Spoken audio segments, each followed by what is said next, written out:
ზოგიერთი პასუხი მხოლოდ მაშინ ჩნდება, როცა არავინ ეძებს მათ, როცა არავინ უყურებს. საკმარისი იყო არასწორი კარის გაფება, შეუსაბამო ადგილას ზებნა, ან უბრალოდ უმოქმედოდ დგომა. ნომერი 10.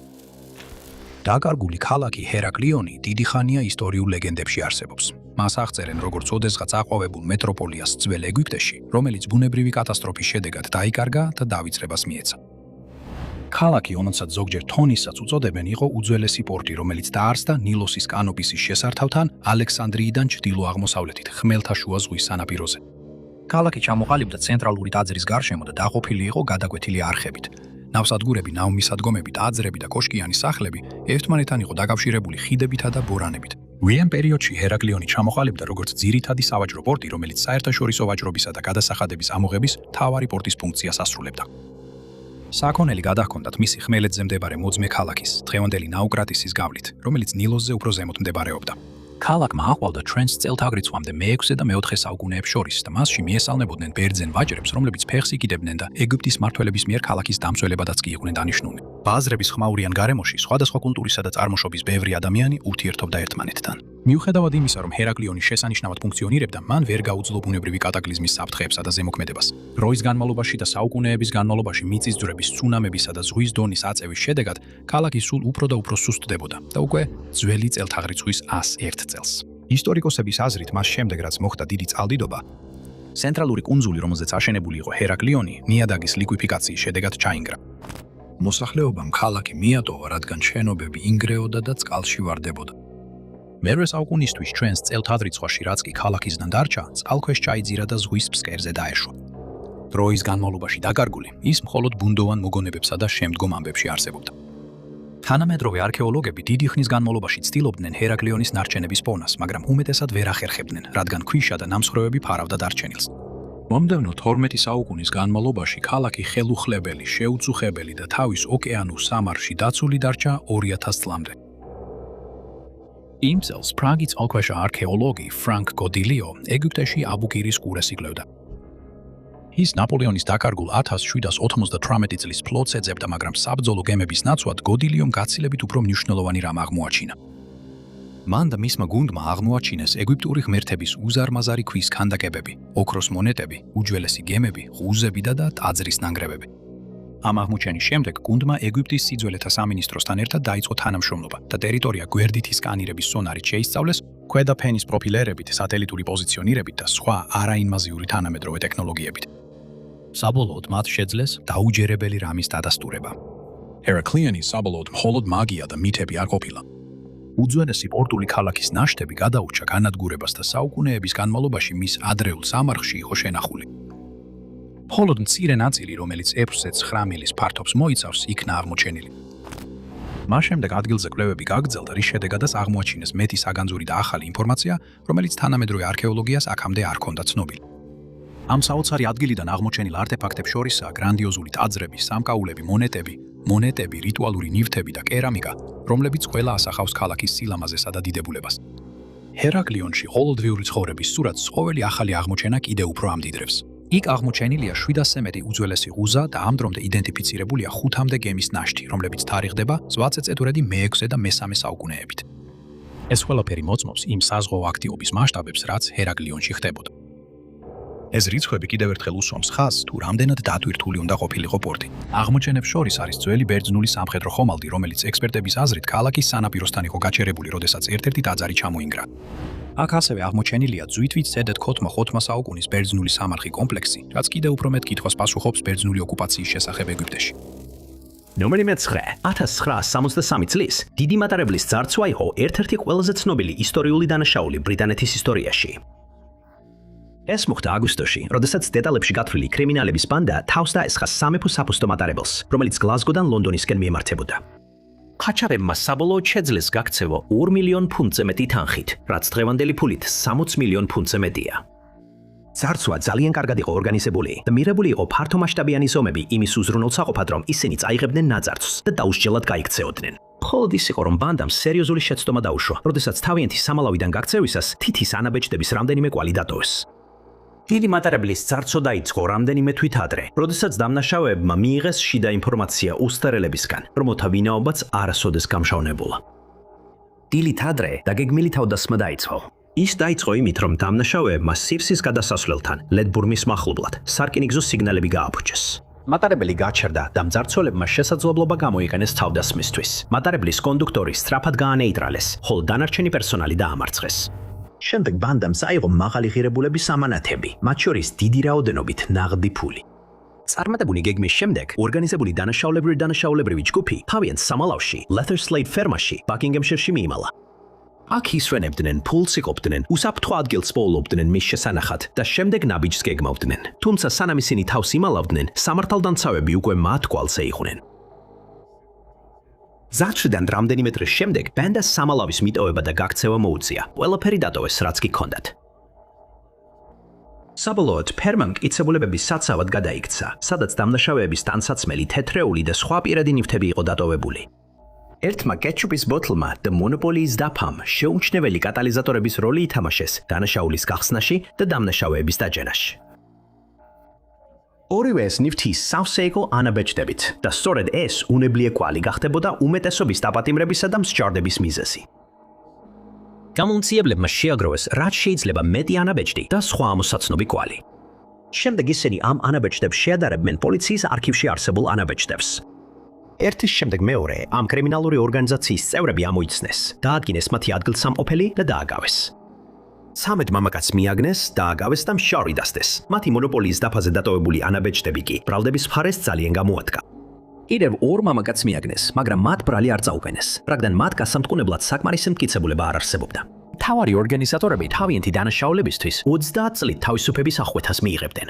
დამნაშავეთა შორის იყო გორდონ გუდი, ჩარლი ვილსონი, ბრუს რეინოლდსი, Baxter Edwardsy, Roy Jamesy, Dodger Cordery, Jimmy Wythe, Tommy Wisby, John Dolly, Jim Hassey, Ronnie Bigsy, და Bob Welch. მათ მიერ მოპარული ფული არასდროს დაბრუნებულა და მთელი ორგანიზებული ბანდის რამდენიმე წევრი დღემდე უცნობია. მერვე ნომერი. SS გოთენბურგი იყო 1800-იანი წლების რკინის კორპუსიანი ორთქმავალი. ის აშენდა ინგლისში 1654 წელს და ინარჩუნებდა მარშრუტს თავის სამშობლოსთან, შვედეთთან, 1864 წლამდე, როდესაც ის ხელახლა დააფუძნეს ავსტრალიაში. იქ ხომალდმა ტასმანის ზღვა აკონტროლა 1873 წლამდე. იმ წელს გოთენბურგი ხელახლა ააშენეს ადელაიდაში, მცდელობით, რომელიც გაზრდიდა მის სატვირთო ტევადობას და მგზავრების განთავსებას. გადაკეთების შემდეგ ხომალდის სიგრძე თითქმის 200 ფუტი იყო, სიგანე 28 ფუტი, ხოლო მთმიანი ტევადობა 727 რეგისტრული ტონა. 1874 წლის ნოემბერში, ოქროს ციებ ცხელების პერიოდში, გოთენბურგი რამდენჯერმე იგზავრებდა ადელაიდსა და პორტ დარვინს შორის, რომელიც მისი ყველაზე შორი პუნქტი იყო. შეულებისამებრ 1875 წლის 16 თებერვალს გემი, რომელსაც რობერტ აუგუსტუს პირსი მართავდა, დატოვა პორტ დარვინის ნავსადგური და საბოლოო დანიშნულებად ნიუკასლი ჰქონდა, გზაში რამდენიმე გაჩერებით. პირსი, კაცი ზომიერი ჩვევებით, რომელსაც ძალიან სემდნენ პატივს მისი კოლეგები, დაავალეს, რომ გოთენბურგის სისწრაფე მაქსიმალურად გამოეყენებინა და მანაც ასე მოიქცა. 98 მგზავრითა და 37 ეკიპაჟის წევრით, გემი რამდენიმე დღიან მოგზაურობაში გაემართა. პირველი 3 დღის განმავლობაში, როცა გემი კეიპ-იორკზე სამერსეტისკენ მიემართებოდა, ამინდი იდეალური იყო, მაგრამ მეოთხე დღეს ქარმა და წვიმამ ისე ძლიერ დაუბერა, რომ გულივერი იძულებული გახდა ბალასტი აეღო. გემი სამერსეტში ჩაეშვა ღუზაზე, მაგრამ პირობები იმდენად გაუარესდა, რომ ორივე ღუზის ჯაჭვი გაწყდა. ზის ჯაჭვი გაწყდა. 20 თებერვალს ქარიშხალი იმდენად გაძლიერდა, რომ ღრუბლებმა მზე დაფარეს. ამის მიუხედავად გოთენბურგმა კუკთაუნს გასცდა და სამხრეთისკენ გააგრძელა გზა, სადაც პირობები მუდმივად უარესდებოდა. იმ დღეს გემმა მიაღწია ღრმა წყლის არხს, რომელიც კუინსლენდის სანაპიროსა და დიდ ბარიერულ რიფს შორის მდებარეობს. ეს ადგილი გარკვეულ დაცვას უზრუნველყოფდა ღია ზღვისგან. თუმცა ამ არხის უცნობი რიფები ამ მოგზაურის დარობის დაღუპვის მიზეზი გახდა. 24 თებერვლის სარამოს, როდესაც მთავარი ალქნები გაშლილი იყო და ორთქლის ძრავების სრული სიჩქარით მუშაობდა, გოთენბურგი ციკლონურ ამინდს მიუახლოვდა. სუდმა ხილვადობამ და მოულოდნელმა კურსის შეცვლამ SS გოთენბურგის დაღუპვა გამოიწვია. საღამოს 7 საათზე გემმა დიდი ბარიერული რიფის ერთ ნაწილს შეეჯახა, სულ რამდენიმე მილით დაშორებით ჰალბერნის კუნძულიდან. იმ დროს დაბალი მიქცევა იყო და გემი რიფზე მაღლა აღმოჩნდა გაჩერებული. რამდენიმე საათის განმავლობაში 25 რიცხვის დილის 3 საათსა და 30 წუთამდე გემის გადასარჩენად დიდი ძალისხმევა დაიხარჯა. მაგრამ საბოლოოდ მზავრებსა და ეკიპაჟს იძულებული გახდნენ სამაშველო ნავები გამოეყენებინათ, რათა თავი დაეღწიათ. იმ დილით მზის ამოსვლისას წყლიდან მხოლოდ ანზები იყო ამოჩენილი. მიუხედავად იმისა, რომ გადარჩენილებმა ზუსტად მიუთითეს გემის დაღუპვის ადგილი, შემდგომმა ექსპედიციებმა მისი პოვნა ვერ შეძლეს და მას შემდეგ ეს ადგილი ლეგენდარულ საიდუმლოდ დარჩა. ყოველ შემთხვევაში 1967 წლამდე, თითქმის 10 წლეულის შემდეგ, როცა სამმა შუბით მეთევზემ შემთხვევით აღმოაჩინა იგი. იმ წელს პიტერ რებელიო და მისი მეგობრები κουინსლენდის სანაპიროსთან პატარა ნავით შუბით თევზაობდნენ, როცა წყლიდან ამოწეული უცნაური რაღაც შენიშნეს. ისინი იქ ბევრჯერ თევზაობდნენ და ამ ამონაკლს არასდროს შეუმჩნევიათ. როცა მათ ქვემოთ მყოფ საგანს დააკვირდნენ და შეამოწმეს, ლითონის ხმა გაისმა და მიხვდნენ, რომ ნამსხვრევები აღმოაჩინეს. აღმოჩენის შესახებ ისტორიკოსებსა და ექსპერტებს აცნობეს და პროფესიონალი მკვინთავები გაგზავნეს გამოსაკვლევად. რამდენიმე ამოსაცნობი ნიშანი მალევე გამოჩნდა, მათ შორის იყო წარწერიანი გუსბაკანი, რომელზეც ამ მოვლენიდან გადარჩენილთა სახელები ეწერა. სიის სათავეში იყო წარწერა SS გოთენბურგის ნამსხვრევები. ნომერი 7. Margaret J. Prophet დაიბადა 1958 წელს და დაამთავრა Harvard's უნივერსიტეტი 1980 წელს, სადაც ის პოლიტიკურ ფილოსოფიას სწავლობდა. მან ასევე ისწავლა კალიფორნიის უნივერსიტეტში, სადაც ფიზიკაში ბაკალავრის ხარისხი მიიღო. 1994 წელს მან კვლავ გააგრძელა სწავლა და ვაშინგტონის უნივერსიტეტში მათემატიკა ისწავლა, სადაც ასტრონომიის დეპარტამენტის სტიპენდია მიიღო. ამ პერიოდში მარგარეტიც მედიის ყურადღების ცენტრში მოექცა, რადგან მაკარტურის სტიპენდია მოიპოვა და შეიმუშავა თეორია ძუძუმწოვრების რეპროდუქციული არხების ახალი ხედვის შესახებ. რამდენიმე მედია საშუალებამ, როგორიცაა Scientific American, Time და People Magazine, 35 წლის მარგარეტი უნიკალურ მეცნიერულ ვანდერკინდად შეაფასა. მიუხედავად იმისა, რომ მას ბიოლოგიაში ოფიციალური განათლება არ ჰქონდა, მარგარეტი ითვლებოდა ევოლუციურ ბიოლოგად, რომელმაც კიდევ უფრო დიდი ცნობადობა მოიპოვა თავისი აღმოჩენების გამოქვეყნებით დარვინის ევოლუციის თეორიის როლზე მენსტრუაციაში, დილის გულისრებაზე და ალერგიებზე. მარგარეტის აზრით, ეს პროცესები იყო ორგანიზმის გზა პათოგენებისა და კარცინოგენებისგან გასათავისუფლებლად. საკმაოდ უცნაურად, მარგარეტი უნებლიე პერსონაჟად იქცა ძალიან უცნაურ საიდუმლოში, როდესაც ის მოულოდნელად გაუჩინარდა და არა მხოლოდ საზოგადოების თვალთახედვიდან, ის სრულიად გაქრა. მისი გაუჩინარება ფართოდ არ გახმაურებულა, რადგან რაც არ უნდა მომხდარიყო მასთან, ეს არ იყო ისეთი მარტივი, როგორც დღეს აქ იყო და ხვალ აღარ. ეს იყო ეტაპობრივი, როგორც მოგვიანებით აღმოაჩინა მის გვერდით ფიზიკის გაკვეთილზემყოფმა ყოფილმა სტუდენტმა, მაიკ მარტინმა. 2009 წელი იყო, როცა მარტინი წააწდა ყოფილი თანაკლასელის ნამუშევარს და ბოლოს Google-ში მოძებნა იგი. მან აღმოაჩინა საოცრად სარიელი ვიკიპედიის გვერდი, რომელსაც ბოლო დროს განახლება არ ქონია და სადაც მისი ამჟამინდელი ადგილსამყოფელი შესახებ დისკუსია მიმდინარეობდა. სწორედ მაშინ დაიწყო მან მისი მოძებნა და აღმოაჩინა, რომ მარგარეტმა 2002 წელს ოჯახთან კავშირი გაწყვიტა და ნელ-ნელა წყვეტდა ურთიერთობას კოლეგებთან, მეგობრებთან და ყველა დანარჩენთან. მარტინმა აღმოაჩინა, რომ ეს განზრახ გაუჩინარება იყო, მაგრამ ეს იყო თითქმის ყველაფერი, რაც მარტინმა შეძლო ებოვა. 2004 წლის ბოლოსა და 2005 წლის დასაწყისში ყვალი სრულიად გაქრა. ამ ორ წელიწადს შორის მის ახლობლებს სულ უფრო მეტად აწუხებლად მისი მდგომარეობა. ნეშინოდათ, რომ ის მენტალურ დაავადებას ვერ უმკლავდებოდა. იმ წელს მარგარეტის დედამ კარენმა თავისი ქალიშვილი დაკარგულად გამოაცხადა კემბრიჯის პოლიციაში და კენცო დეტექტივი დაიქირავა იმ იმედით, რომ იპოვიდა მას. იმედი იმისა, რომ იპოვიდნენ მას, თითქმის გაქრა 2012 წლამდე, როცა მოულოდნელმა აღმოჩენამ ეს უცნაური საიდუმლო ამოხსნა. როგორც იუწლებიან მარტინმა, რომელიც მარგარეტის ძებნის შესახებ ინფორმაციას ავრცელებდა, მიიღო კარენისგან ელფოსტა, სადაც ეწერა, რომ დაკარგულმა ქალმა მათთან კონტაქტი დაამყარა. ვიღაც, ვინც ახლახან გაიცნო მარგარეტი, Google-ში ეძებდა მის სახელს, როცა იპოვა მარტინის სტატია, სადაც ეწერა, რომ მას ოჯახი და მეგობრები ეძებდნენ. ამ ადამიანმა ინფორმაცია მიაწოდა მარგარეტს, რომელიც ჯერ კიდევ ცოცხალი და ჯანმრთელი იყო. მოგვიანებით მან თავის საყვარელ ადამიანებს დაუკავშირდა და აუხსნა, რომ არც კი იცოდა, რომ დაკარგულად მიიჩნეოდა, ან რომ ვინმე ეძებდა მას. მან ახსნა, რომ განიცდიდა ფიზიკურ ტკივილს დაუსახელებელი მიზეზის გამო და გადაწყვეტ წასულიყო, რათა თავისი ავადმყოფობით არ შეეწუხებინა არავინ. ამ დაავადებისა და შემდგომი ტრაუმების გამო მას აღარ შეეძლო მუშაობა და მას შემდეგ სიღარიბეში ცხოვრობდა ბოსტონში, მასაჩუსეტსის შტატში. შემთხვევით ვერაც ამის დაინახა გზად და გადაწყვეტა გაეგო მის შესახებ მეტი, რის შედეგადაც მიხვდა, რომ ის დაკარგულად ითვლებოდა. იმ უბრალო გარემოების გარეშე მარგარეტს შესაძლოა ვერასდროს ეპოვა გზა თავის ოჯახთან სამხრეთ კალიფორნიაში. ნომერი 6. USS პერჩი იყო პორპოისის კლასის წყალქვეშა ნავი, რომელიც მეორე მსოფლიო ომში მსახურობდა. ომის დაწყებამდე პერჩი იყო შეერთებული შტატების წყნარი ოკეანის ფლოტის ნაწილი და 1927 წელს შეუერთდა წყალქვეშა ნავების მე-6 ესკადრონი. ერთი წლის შემდეგ ის ალეუტის კუნძულებზე კვლევით სამუშაოებში მონაწილეობდა. 1939 წელს ის ფლოტს დაუბრუნდა შეერთებული შტატების აღმოსავლეთ სანაპიროზე მოგზაურობისას. ოქტომბერში პერჩი ფილიპინებში მანილასკენ გაემართა და დივიზიონის ფლაგმანად იქცა. 1940 წელს მეორე მსოფლიო ომის დაწყებისას პერჩი პირველი ორი თვე ფილიპინებსა და ჰოლანდიის აღმოსავლეთ ინდოეთში იმყოფებოდა, რათა ეს ადგილები იაპონური შეჭრისგან დაეცო. მან სახელგანთქმულად ჩაძირა იაპონური სატრანსპორტო ხომალდი ნონოჯიმა მარუ და მისი გამოყენების პერიოდში, რომელიც 1942 წლამდე გაგრძელდა, კიდევ არაერთ მსგავს შემთხვევას შეესწრო. მისი ბოლო ბრძოლის პირველ თვეებში წყალქვეშა ნავი გამუდმებით ებრძოდა იაპონელებს, რომლებიც სულ ცოტა ხნის წინ პერლ ჰარბორს დაესხნენ თავს. მათ დაიწყეს სამხრეთ-აღმოსავლეთ აზიის ჰერჩი და კიდევ რამდენიმე ამერიკული წყალქვეშა ნავი ამ ტერიტორიაზე გაგზავნეს, რათა შეეჩერებინათ შეჭრა. 1942 წლის 1 მარტს პერჩი წყლის ზედაპირზე ამოვიდა სურაბაია იავასთან რამდენიმე მილში და დაიწყო იაპონური კონვოის შეტევა. თუმცა სანამ მისიას დაასრულებდა, პერჩი ორი გამანადგურებლის, ამატაძაკისა და ჰაზუკაზის ბაზის პირისპირ აღმოჩნდა. დამკვირვებლებმა ბორტზე წყალქვეშა ნავი შენიშნეს და 32 ჭურვი ესროლეს. პერჩი იძულებული გახდა სასწრაფოდ ჩაძირულიყო, რაც თავდაპირველად წარმატებულად ჩანდა. მათ სწრაფად დაიკავეს პოზიცია შესაზმო შეტევისთვის გამანადგურებლებზე, მაგრამ პერისკოპში ჩახედვა მაჩვენა, რომ ისინი სიღრმის ბომბებით შეტევისთვის ემზადებოდნენ. პერჩს იმედი ჰქონდა, რომ მათგან ერთს მაინც ჩაძირავდა მანამ, სანამ ისინი შეტევას განახორციელებდნენ და ის 90 ფუტით ამოიწია. მაგრამ უკვე ძალიან გვიანი იყო.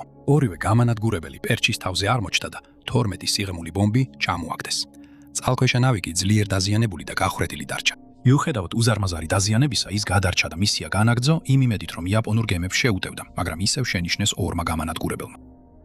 კიდევ ერთმა სიღრმული ბომბებით შეტევამ მამოძრავებელი სისტემა გაანადგურა და პერჩი უძრავად დარჩა წყალქვეშ. როდესაც ის ზედაპირზე ამოვიდა, ეკიპაჟის წევრებს ერთ-ერთი იაპონური გამანადგურებელი ჰუჩიო აიყვანდა და ახლახან დაპყრობილ ჰოლანდიურ აღმოსავლეთ ინდოეთში მდებარე საპატიმრო ბანაკებში გადაიყვანდა. პერჩი მოგვიანებით ზღვის ფსკერზე ჩაიძირა, სადაც 10 წლეულების განმავლობაში დაკარგული იყო და კიდევ ერთ შემაშფოთებელ საზღვაო საიდუმლოდ იქცა. ეს საიდუმლო გაგრძელდა 2006 წლის 23 ნოემბრამდე, როდესაც მადლიერების დღეს მოულოდნელი აღმოჩენა გაკეთდა. Queentown-თა საერთაშორისო გუნდი MV Empress-ზე იმყოფებოდა და სხვა დაკარგული ხომალდის ძებნის პროცესში იყო. ისინი ეძებდნენ ბრიტანული მძიმე კრეისერის HMS Exeter-ის ნამსხვრევებს, რომელიც იავას ზღვასა და ბავეანის კუნძულის რაიონში გაუჩინარდა. გუნდი იმედოვნებდა, რომ ნამსხვრევების ფოტოებს გადაიღებდა, მაგრამ ამის ნაცვლად USS პერჩის სწორად მდგომი კორპუსი აღმოაჩინა. მათ გადაიღეს დაკარგული წყალქვეშა ნავის მწარმოებლის დაფა, რაც აშკარად ადასტურებდა, რომ ეს იყო ის წყალქვეშა ნავი, რომელიც ამდენი წლის განმავლობაში დაკარგულად ითვლებოდა. ნომერი 5. გალენეს კორპუსი წარმოადგენს ძირითადად სამედიცინო ტექსტების კრებულს, რომელიც მიეწერება გალენეს მეორე საუკუნის ბერძენ ექიმს, ქირურგსა და ფილოსოფოსს. გალენეს ეკუთვნის რეკორდი ანტიკურ ეპოქაში ყველაზე მეტი ნაშრომის შექმნისთვის. მისი ენციკლოპედიები დეტალურად აღწერდა ყველაფერს, რაც ფიზიოლოგიას, პათოლოგიასა და ფარმაკოლოგიას ეხებოდა. 5 ტომი, მათ შორის Galene Librorum, დარჩენილი იყო დუბლინის მასშის ბიბლიოთეკაში, სადაც ისინი 1701 წლიდან ინახებოდა. თუმცა 100 წელზე მეტი წინ, 1912 წელს, კოლექციიდან ერთი განსაკუთრებული წიგნი უეცრად გაუჩინარდა, რის გამოც მწუხარება დარჩა, რადგან გალენეს ნაწერების დიდი ნაწილი დროთა განმავლობაში დაიკარგა. Dr. Jason McElgaris თქმით, ამ ტომში არსებული კონკრეტული გამოცემა შვეიცარიაში ჯერ კიდევ 1528 წელს დაიბეჭდა. ამბობენ, რომ მასში დაცულია ანატომიის, ფიზიოლოგიის, დიაგნოსტიკისა და მკურნალობის შესახებ ყველაზე მნიშვნელოვანი სამედიცინო ცოდნა. მაგრამ საუკუნეების განმავლობაში ეს ნაშრომი დაიკარგა, გააქრა სამეცნიერო სამყაროდან და მასთან ერთად წაიღო მთელი ეს მნიშვნელოვანი ინფორმაცია. იმ დროს, როცა ის დაიკარგა, არ არსებობდა არც სარეზერვო ასლები და არც სტანდარტული დაცვის სისტემები. წიგნი უბრალოდ ერთ ეგზემპლარად არსებობდა, თუ ხელახლა არ გადაიწერებოდა გასავრცელებლად. Galene Librorumის შემთხვევაში ეს იყო ორიგინალი, ერთადერთი ეგზემპლარი ამ ტომში.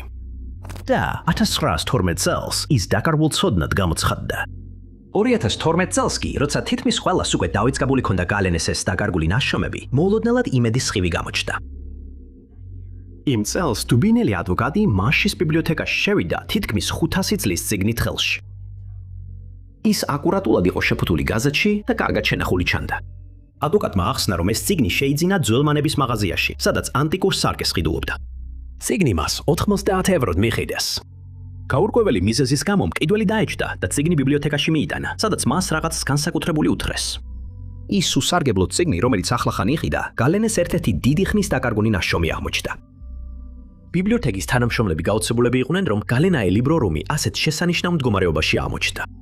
მათ გამოხატეს თუ რამდენად გახარებულები იყვნენ, რომ ეს ფასეული საკუთრება მათ დაუბრუნდათ და 5-ნაწილიანი ტომი კვლავ სრულად შეივსო. რაც უცნობად რჩება არის ის, თუ რატო გაქრა წიგნი თავდაპირველად და ვინ ინახავდა მას ამდენი წლის განმავლობაში. სასწაულებრივად, მან დროთა განმავლობაში გადარჩენა შეძლო, ხელიდან ხელში გადადიოდა და ბოლოს თუნდაც ძველმანების მაღაზიაში აღმოჩნდა. ნომერი 4. ჰოლანდ V იყო ექსპერიმენტული ჰოლანდის კლასის წყალქვეშა ნავების მეხუთე ერთეული, რომლის გაშვებაც 1902 წლის ივნისში იგეგმებოდა. ეს ასევე იყო ამ კლასის წყალქვეშა ნავებიდან ბოლო, რომელიც ბრიტანეთის ადმირალიტეტის ბრძანებით სამეფო საზღვაო ძალებში შესაძლო გამოყენებისთვის შეფასდა. ჰოლანდ V გახდა ერთ-ერთი პირველი წყალქვეშა ნავი, რომელიც საზღვაო ძალებში მიიღეს. ჰოლანდ V იყო ერთკორპუსიანი ხომალდი, რომლის სიგრძეც ოდნავ აღემატებოდა 63 ფუტს. მას ასევე ჰქონდა ერთ-ერთი პირველი პერისკოპი. ჰოლანდ V მსახურობდა ჰოლანდ მესამესთან, ერთად რომლებიც ორივე ექსპლუატაციაში შევიდა 1903 წლის იანვარში. თუმცა ამ დროისთვის ჰოლანდის კლასის წყალქვეშა ნავები უკვე მოძველებულად ითვლებოდა, როდესაც A კლასის წყალქვეშა ნავები გამოჩნდა ბაზარზე. ჰოლანდის კლასის წყალქვეშა ნავები კიდევ უფრო დაქვეითდა მარტში, როდესაც კაპიტანი რეგინალდ ბეიკონისთვის სტოუქს ბეიში ჩატარებულ დემონსტრაციაზე 5 წყალქვეშა ნავიდან ერთ-ერთი აფეთქდა. ჰოლანდ V დანარჩენებთან ერთად მხოლოდ ნავსადგურის დაცვისა და წვრთნების როლზე გადაიყვანეს. 1909 წელს ფლოტის ჩვენების შემდეგ medium-tail კლასს ყოფილი ზღვისთვის ვარგისი ტიტული ჩამოართვა. ეს მტკიცება კიდევ უფრო გამხარდა 1 წლის შემდეგ, როდესაც ჰოლანდ E სამეფო საზღვაო ფლოტის წყალქვეშა სამსახურის წყლებში მეჩეჩზე დაჯდა. და 1912 წლისთვის მიღებული იქნა გადაწყვეტილება, რომ ჰოლანდის კლასის ყველა ხომალდი ჯართან უნდა დაეჯრათ. იმ წელს ჰოლანდ V განადგურებისთვის იყო განწირული და შირნესისკენ მიათრევდნენ. გზაში ხომალდი წყლით აივსო და ჩაიძირა Royal Sovereign-ის შუქურასთან, სასექსის მახლობლად, ინგლისში. იმიტომ რომ წყალქვეშა ნავი განადგურებისთვის იყო განწირული, ჩაძირვის შემდეგ არავინ ცდილობდა მის ძებნას. ეს ამბავი იშვიათად შედიოდა საზღვაო საიდუმლოებათა ისტორიებში და ფართო საზოგადოებისთვისაც ნაკლებად იყო ცნობილი. ამგვარად ჰოლანდ V დაიწყებას მიეცა. ეს ასე იყო მანამ, სანამ შემთხვევითმა აღმოჩენამ უცნობი საიდუმლო არ გაამშავნა. 1995 წელს კენტის მღვინთავი სახელად ჯერი დაუდი თავის ჩვეულებრივ ღვინთვაზე იყო, როდესაც ნამსხვრევებს წააწყდა. წყალქვეშა ნავი ზღვის ფსკერზე სწორად იდგა გარკვეულწილად ხელუხლებელი, თუმცა ის უკანონო მეტალის მოპოვების მსხვერპლი იყო. დაუდის ეს აღმოჩენა დიდად არ შეუფასებია, ყოველ შემთხვევაში რამდენიმე წლის განმავლობაში. 2001 წელს მან თავისი უცნაური აღმოჩენის შესახებ წყალქვეშა ნავების ექსპერტს დოქტორ ენოს მაკარტნის მოუგო. იმავე წელს მაკარტნი იმ ადგილას გაემგზავრა და არქეოლოგიური მღვინთავების ჯგუფთან ერთად ტერიტორია გამოიკვლია. სონარის სკანირებამ ოპერაცია ბევრად გაამარტივა და გუნდმა შეძლო დაედასტურებინა ნაკლებად ცნობილი დაკარგული ჰოლანდ V-ის წყალქვეშა ნავის საბოლოო მდებარეობა. ნომერი 3. ალბათ ავსტრალიური ფეხბურთის ერთ-ერთი ყველაზე ცნობილი თამაში, რომელიც ოდესმე ჩატარებულა, იყო ის, რომელიც პირველი მსოფლიო ომის დროს გაიმართა. ეს ცნობილი მოვლენა აღინიშნა როგორც პირველი შემთხვევა, როდესაც ავსტრალიური ფეხბურთის ოფიციალური თამაში ავსტრალიის ფარგლებს გარეთ ჩატარდა და ის ორგანიზებული იყო როგორც საქველმოქმედო ღონისძიება ბრიტანეთისა და საფრანგეთის წითელი ჯვრის დასახმარებლად. ის გაიმართა Queen's Clubში, Kensingtonში, ლონდონში 1916 წლის 28 ოქტომბერს. ის რეკლამირებული იყო როგორც ავსტრალიური ფეხბურთის პიონერული საჩვენებელი მატჩი ლონდონში. ფეხბურთის მატჩი გაიმართა ორ ავსტრალიელ სამხედროთა გუნდს შორის, რომლებიც იმ დროს გაერთიანებულ სამეფოში იყვნენ განთავსებულნი. ერთი იყო ავსტრალიური სასწავლო დანაყოფების გუნდი, ხოლო მეორე მესამე ავსტრალიური დივიზიის გუნდი. ორივე გუნდის წევრები გამოცდილი ფეხბურთელები იყვნენ, რომელთა უმეტესობამ სამხედრო სამსახურში გაწევრამდე უფროსთა ლიგაში ითამაშა. გამარჯვებული გახდა მესამე ავსტრალიური დივიზიის გუნდი, რომელმაც ავსტრალიური სასწავლო დანაყოფების გუნდი დაამარცხა ანგარიშით 36. 3-დან 6,000-მდე მაყურებელი ესწრებოდა მატჩს. თამაშის შემდეგ ჯერალდ ბრასტონმა, პიტს როისა და ჯილონგის ოფიუმა ჩემპიონმა მელბურნის გაზეთ The Winner-ში სტატია დაწერა, სადაც მან აღწერა საფეხბურთო მატჩი და ჩემპიონი. სტატიაში ბრასტონმა გამარჯვებული გუნდის ფოტო დაურთო და მოთამაშეთა სია. ერთ-ერთ მათგანს მან ჯილონგის C Armstrong-ი უწოდა და მოგვიანებით მას ჩარლი ქერათმიანი უკანახაზელი უწოდა. ყველა შემდგომი ისტორიულ აღწერაში ჩარლი Armstrong-ის სახელი არაერთხელ არის ნახსენები. თუმცა ზოგმა ენთუზიასტმა ამ კონკრეტულ პიროვნებასთან დაკავშირებით საიდუმლო აღმოაჩინა. მოთამაშეების შესახებ მეტ ინფორმაციის მოძიებისას აღმოჩნდა, რომ 1916 წელს ლონდონში ფეხბურთის არც ერთ თამაშში ჩარლი Armstrong-ი არ მონაწილეობდა. ჩარლი Armstrong-ის ფოტოებიც არ ემთხვევა იმ ცნობილი მატჩის საფეხბურთო ფოტოებში არც ერთ მოთამაშეს. ჯარისკაცის ვინაობასთან დაკავშირებული კითხვები წლების განმავლობაში გრძელდებოდა, სანამ ერთმა ერთგულმა კოლექციონერმა, რომელიც სწორედ ამ საიდუმლოს იკვლევდა, შემთხვევით აღმოჩენა არ გააკეთა. როდესაც ჩარლი არმსტრონგის სახელს ეძებდა, შედეგებში გამოჩნდა. არმსტრონგი, რომელიც ჩამოთვლილი იყო როგორც ბარბონის საფეხბურთო კლუბის წევრი და რამდენიმე მატჩი ჰქონდა ჩატარებული ჯილონგში, შემდგომმა ძიებებმა ამ კონკრეტულ შედეგზე გამოავლინა სახელი ოსვალდ რობერტ არმსტრონგი, ან როგორც ბევრმა მას ოზი უწოდა. ლევერმა დაადგინა, რომ ოზიმ 1915 წელს ჯილონგში 3 მატჩი ჩაატარა და ბარბონში 1914-1915 წლებში თამაშობდა. 1916 წელს ის ჯარში წავიდა და 3 წლის შემდეგ ბარბონში ფეხბურთს დაუბრუნდა. ლევერმა, რომელმაც ეს აღმოჩენა შემთხვევით გააკეთა, ვით გააკეთა, ოზი არმსტრონგის ფოტოები ავსტრალიური ფეხბურთის პიონერული გამოფენის თამაშიდან შეადარა, განსაკუთრებით იმ პიროვნებასთან, რომელსაც ჩარლი ეწოდებოდა. ეს იდეალური დამთხოვა იყო. ფოტოზე გამოსახული ჯარისკაცი შეცდომით იყო იდენტიფიცირებული, მაგრამ მართლაც არსებობდა ჩარლი არმსტრონგი, რომელიც ოზისთან ერთად ომის სამსახურის ჩანაწერებში იყო ჩამოთვლილი. მაგრამ ისინი სრულიად განსხვავებულები იყვნენ და ჩარლი იმ 1916 წლის საფეხბურთო მატჩში არ მონაწილეობდა. ეს იყო ოზი არმსტრონგი, ავსტრალიური ფეხბურთის მოთამაშე, რომელმაც ვიქტორიის საფეხბურთო ლიგაში ითამაშა და შემდეგ ავსტრალიის იმპერიულ ძალებთან ერთად საზღვარგარეთ მსახურობდა, სადაც გერმანელებმა ტყვე დაიყვანეს და ომის ტყვე გახდა, სანამ გადაარჩენდნენ. ნომერი 2. გვიანდელ კლასიკურ პერიოდში ხომალდი, რომელსაც მხოლოდ თანამედროვე სახელი მოსოსი აქვს, კომერციულ გემად გამოიყენებოდა. ის მიცურავდა ჩვეწეთ აღმდე მეოთხე საუკუნის მესამე-მეოთხეში, თუმცა სავარაუდოდ მანამდე იყო აშენებული. მის დიდ სატვირთო ნაწილში ინახებოდა ამფორები, ორჰელა კერამიკული ქილები, რომლებიც ღვინის, ზეითუნის ზეთის ან მარცვლეულის გადასატანად გამოიყენებოდა. ამ შემთხვევაში ხმელთაშუა ზღვის გავლით გადაჰქონდათ ძვირფასი ღვინა. ამ პერიოდის ამფორების უმეტესობა მიეწერებოდა ხიოს, ბერძნულ კუნძულს. 2006 წელს მოყვარული მყინთავები კუნძული კვიპროსის მოსოლას სოფლის სამხრეთ სანაპიროსთან წყალში შევიდნენ. ფიქრობდნენ, რომ ჩვეულებრივ ცურვასა და კვლევას აპირებდნენ. მაგრამ ამის ნაცვლად ისინი შემთხვევით წააწოდნენ პასუხს დიდხანს არსებულ ისტორიულ კითხვაზე.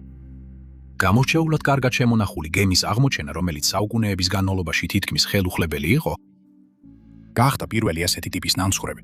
მიეკუთვნება კლასიკური პერიოდის ბოლოს და სამხრეთ-აღმოსავლეთ ხმელთაშუა ზღვის რეგიონში აღმოჩენილი. იმ სიღრმეზე, სადაც მყინთავებს შეუძლიათ ჩაატარონ დეტალური ანალიზი. ეს მოულოდნელი აღმოჩენა სწრაფად მიიპყრო არქეოლოგებისა და ისტორიკოსების ყურადღება, რომლებმაც დაინახეს პოტენციალი, რომ ეს ნამსხვრევი შეავსებდა ჩვენს წოდნაში არსებულ ხარვეზებს უძველესი ვაჭრობისა და საზღვაო სასაყოო საქმის შესახებ. ადგილმდებარეობა მალევე განისაზღვრა სისტემატური კვლევისა და შესწავლისთვის. მუზოსის გემის ნამსხვრევი სწრაფად იქცა მნიშვნელოვან ისტორიულ ნაშთად, რომელსაც აქვს სამეცნიერო მნიშვნელობა და დიდ ნათელს ფენს უძველესი საზღვაო მარშრუტებისა და ეგეოსელ ხალხსა და სამხრეთ-აღმოსავლეთ ხმელთაშუა ზღვის თემებს შორის სავაჭრო ურთიერთობის საიდუმლოების საიდუმლოებებს. გემზე არსებული დიდი რაოდენობის ძვირფასი ტვირთი სიძველეთა დეპარტამენტსა და კვიპროსის უნივერსიტეტის გუნდს დაეხმარა გაეგოთ კვიპროსსა და ეგეოსის სამყაროს შორის ეკონომიკური კავშირები. მიუხედავად იმისა, რომ გათხრებმა ბევრი რამ გამოავლინა გემის ტვირთის მეზღვაურებისა და კავშირების შესახებ, მათ ასევე გამოავლინეს, როგორც ჩანს, უფრო განვითარებული უძველესი გემთმშენებლობის ტექნიკაც. მკვლევრებმა აღმოაჩინეს, რომ მისი აგებისას გამოყენებული იყო როგორც მორტიზისა და ტენონის სახსრები, ასევე ლიგატურები. ამ კომბინაციამ გამოკვეთა გემთმშენებლობის ტექნიკის განვითარება აღმოსავლეთ ხმელთაშუა ზღვისპირეთში და ის თუ როგორ ითამაშეს ბერძნულმა და ფინიკიურმა მეთოდებმა გადამწყვეტი როლი მის ევოლუციაში. ამ კვლევების შედეგები კვლავაც ავსებს ჩვენს ცოდნას ამ ეპოქაში ტექნოლოგიური გაცვლის შესახებ. მიმდინარე კვლევებმა დიდი აღფრთოვანება გამოიწვია არქეოლოგიურ საზოგადოებაში, რადგან ყოველი ახალი აღმოჩენა ამდიდრებს საერთო ცოდნას იმის შესახებ, თუ როგორ გადაადგილდებოდნენ ადამიანები საქონელი და იდეების ზღვაზე ათასობით წლის წინ. შემთხვევითმა ღვინთხვამ და მოულოდნელმა აღმოჩენამ კვიპროსის ისტორიის ერთ დროს ჩაკეტილი კარი გაგვიღო. მას შემდეგ ის კუნძულოვანი ქვეყნის ერთ-ერთ ყველაზე მნიშვნელოვან წყალქვეშა არქეოლოგიურ პროექტად იქცა. დღეს ჩვენ უფრო მეტი ვიცით ძველი ვაჭრობის, საზღვაო მოგზაურობისა და გემთმშენებლობის შესახებ ანტიკურ სამყაროში. მოსოსის გემის ნამსხვრევები დროის კაფსულა იყო, რომელმაც შემოინახა მტკიცებულებები იმ ადამიანების, ტექნოლოგიებისა და სავაჭრო ქსელების შესახებ, რომლებიც ხმელთაშუა ზღვის სამყაროს აკავშირებდა. მიუხედავად იმისა, რომ ამ ადგილის მრავალი ასპექტი ჯერ კიდევ შესწავლის პროცესშია, ექსპერტები განაგრძობენ ისეთი წვრილმანი დეტალების აღმოჩენას, რომლებიც მთლიან სურათს ავსებს. ნომერი 1. ჟურნალისტის ან პოლიციის თემაზე მომუშავე რეპორტიორის ჯოდი რობერტსის გაუჩინარება ამერიკული ჟურნალისტიკის ისტორიაში ერთ-ერთ ყველაზე უცნაურ გაუჩინარების შემთხვევად იჩვრება. ჯოდი რობერტსი ცნობილი იყო როგორც შრომის მოყვარე ადამიანი, რომელიც თავდადებით აშუქებდა სამართალდამცავებთან დაკავშირებულ ამბებს, მათ შორის ყველაზე რთულ შემთხვევებსაც. 1985 წლის 28 მაისი იყო, როდესაც 27 წლის რეპორტიორი, რომელიც იმ დროს მუშაობდა თაკომაში, ვაშინგტონში მდებარე News Tribune-ში, ვერ შეხვდა კოლეგას Pacific Lutheran University-ში დავანების შესასრულებლად და მანევე დაკარგულად გამოაცხადეს. მისი მანქანა მიტოვებული იპოვეს გაზეთის ოფისის სადგომზე. რამდენიმე დღის განმავლობაში ოჯახს, მეგობრებსა და კოლეგებს არ დაკავშირებია, რამაც მისი ახლობლები მის მდგომარეობაზე შეაშფოთა. განსაკუთრებით შემაშფოთებელი იყო მისი გაუჩინარება, რადგან იმ დროს ის აშუქებდა საკმაოდ საშიშ თემას, მთავრობის კორუფციას.